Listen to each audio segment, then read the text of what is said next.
The Dreamcast! It's remembered as one of the greatest consoles ever to release. I myself have fond memories of the console. Until this day, it is one of my favorite platforms. But what about its successful launch? The triumphant return of Sega, its amazing library, and of course, the reason behind its eventual demise. So let's pop those rose-tinted glasses off, examine the details, and take an unbiased look at the Sega Dreamcast, and see why it was the last console Sega would ever release after entering the console business in 1983, 18 years earlier.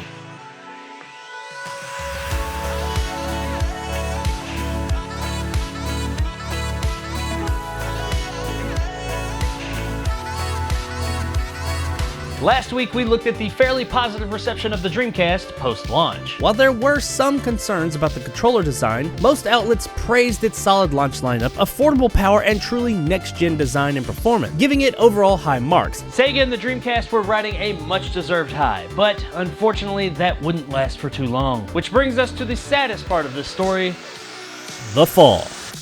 Sony unveiled its PlayStation successor, the creatively named PlayStation 2, at TGS 11 days after the US launch on September 20th, 1999, and released in Japan the following March and 6 months later in October 2000 in the US. Many point to the release of the PS2 as to what killed the Dreamcast, but the decline had actually started before the launch of its biggest competitor. While the console did have more third-party support than its forebear, the Saturn, it was still limited, most notably missing EA altogether, which hurt the console right out the gate, but especially in the months after launch when titles were a bit more scarce compared to its competition. The view that many consumers had of Sega was not as favorable or trusting as it once had been, due to being burned by the Saturn and the later Genesis years with all of its confusing add-ons, and many were taking a wait-and-see approach this generation when it came to Sega. While these were all factors of the platform's demise, add to those hurdles the fact that everyone knew that the PS2 was on the horizon, and one sees that it wasn't the launch of the PS2 that killed the Dreamcast, but the sheer anticipation or hype of its arrival. Once the PS2 finally did release, interest in the Dreamcast and sales further declined. BlockBuster Video, the biggest rental outlet at the time, stopped offering Dreamcast titles altogether upon the PS2's release. This was during a time before widespread digital downloads, when video game rentals played a huge part in the console's popularity. I in fact managed the BlockBuster Video when this decision was made, and as a Dreamcast fan, as we removed all of our stock, all I could think was, what the fuck? Seeing as how the Dreamcast games were now not available to rent at the largest rental shop around, many owners lost their main way of experiencing new titles, and the console was pushed even further out of the masses' consciousness. This little talked about move cannot be understated when mentioning the fall of the Dreamcast. Sega had amassed massive debt, and its last-ditch effort console was taking some major hits. Sega's new CEO, Asawakawa, had for some time advocated for the company to leave the console business, echoing Sega's co-founder David Rosen, who had always said that it was a bit folly for them to be limiting their potential to Sega hardware. And before things could go bad and crash and burn, the company dropped a bombshell, announcing suddenly on January 31st, 2001, that they would be abandoning the hardware business and restructuring the company as a platform-agnostic third-party developer. From there,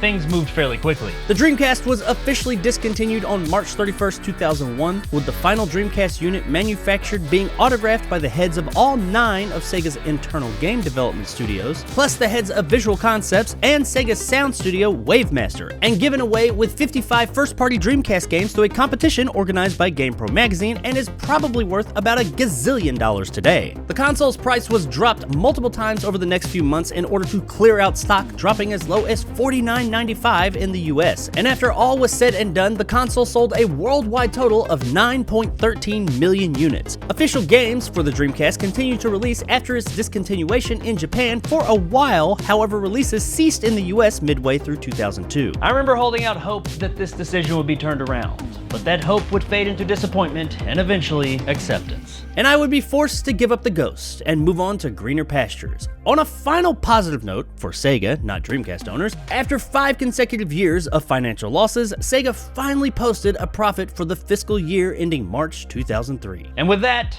the Dreamcast was dead. That being said, even though the Dreamcast ended over 20 years ago now, there are still games being made for it till this day in the homebrew scene. And a whole new generation is starting to come around to this interesting little white box they've heard so much about. The mod scene for the Dreamcast, both hardware and software, is healthy, and you get a heavily modded Dreamcast that pretty much all of the original hardware, with the exception of the motherboard, Katana, has been replaced with updated modern hardware. Hell, even the lackluster controller issue's been remedied with the Retro Fighter Striker DC pad. With all that said, there's really only one more thing to talk about before closing this thing out. And that is, of course, the reason you buy a console to begin with. I bet you thought I forgot. The games.